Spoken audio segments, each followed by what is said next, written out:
Guys, welcome to my channel. So before we get started, make sure to hit that like button, also subscribe to my channel. In this video, we will talk about the crypto has crashed. Can it bounce back? So make sure to watch the full video. How did the crypto market unravel? Like so many things, gradually, then all at once. Take Bitcoin, the original cryptocurrency, which is responsible for about a third of the value of the sector. The cost of a single Bitcoin has been dropping slowly since the end of March, alongside a broader malaise in the technology sector. That makes sense? An investment in Bitcoin is, in one regard, a bet on the possibility of further technological upheaval, just like the purchase of any other tech stock.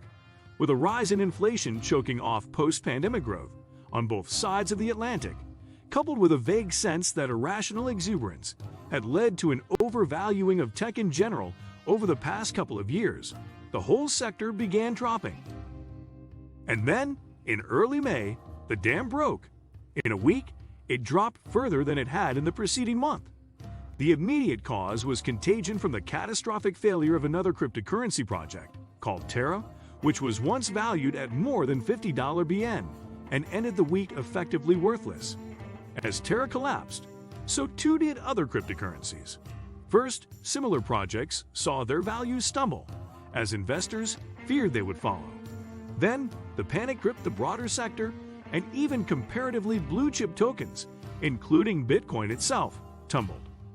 It took until mid-May for the crash to stop, but while the market has regained some stability, it shows no sign of returning to anywhere near its highs of last month. We may be, in the words of one chief executive, heading into a crypto winter, and that's the optimistic view from within the sector. The pessimists fear that this is the beginning of the end. Was that decline related to the turmoil in the regular economy? Probably. Tech stocks in general have been crushed in recent months, with high inflation undercutting the appeal of high growth, low-profit investments, and a series of punishing revelations from the largest companies raising fundamental questions about the limits to their potential expansion. Bitcoin fans may promote an image of their currency as a sort of digital gold, with a limited supply that makes it function as an effective hedge against inflation. But in practice, when inflation rises, Bitcoin tumbles, and as growth prospects diminish, so too does the opportunity for a digital revolution. On top of that, the crypto economy seems disproportionately driven by retail investors who treat the sector like a halfway house between conventional day trading, already a spectacularly risky way of investing cash, and straightforward gambling. As rising costs bite, those investors may be forced to liquidate some of their holdings, pushing the sector even further into the red. What happened to Terra to make it crumble? Terra was a project to make a stable coin, a cryptocurrency token that has a fixed value of, typically, $1. Stablecoins are nothing new. Two of the most popular in the sector are called Tether and USC, and they function effectively as banks. People hand them money, and they receive stablecoins in return, which can at any point be cashed in for money again. This reserve-backed model has issues, specifically that you have to trust the company behind the stablecoin to keep the money safe and easily accessible, and not put it all on red in Las Vegas in an attempt to make a quick profit with other people's cash. Just trust us is anathema to the cryptocurrency sector, and so there has long been a push for a new type of stablecoin, one that will keep its value algorithmically rather than through the action of bankers.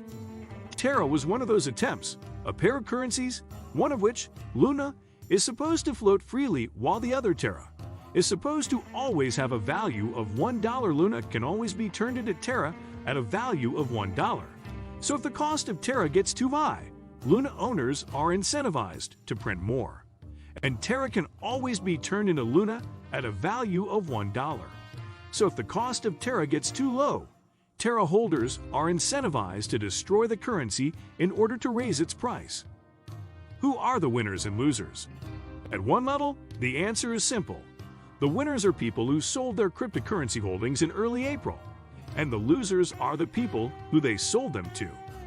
It's a common enough occurrence in the sector that there's even a rallying cry for the ones left standing when the music stops. HODL, hold on for dear life. an implicit promise that the boom times will come round again, and only those who don't panic and sell at the bottom will make a profit in the next phase of the cycle. But the biggest winners in all of this seem to be the corporate backers of the sector. Venture capital funds, such as Andreessen Horowitz, and the successful startups that have spawned repeated boom/bust cycles. The only thing better than buying low and selling high, after all, is giving yourself the ability to print for free the thing that everyone else is trying to buy. Does this mean the underlying technology is flawed too? Everything in the cryptocurrency sector relies on a few shared innovations, chiefly the concept of a blockchain, a decentralized ledger that tracks ownership of digital assets without handing control of the network to any one individual or organization. Thanks for watching.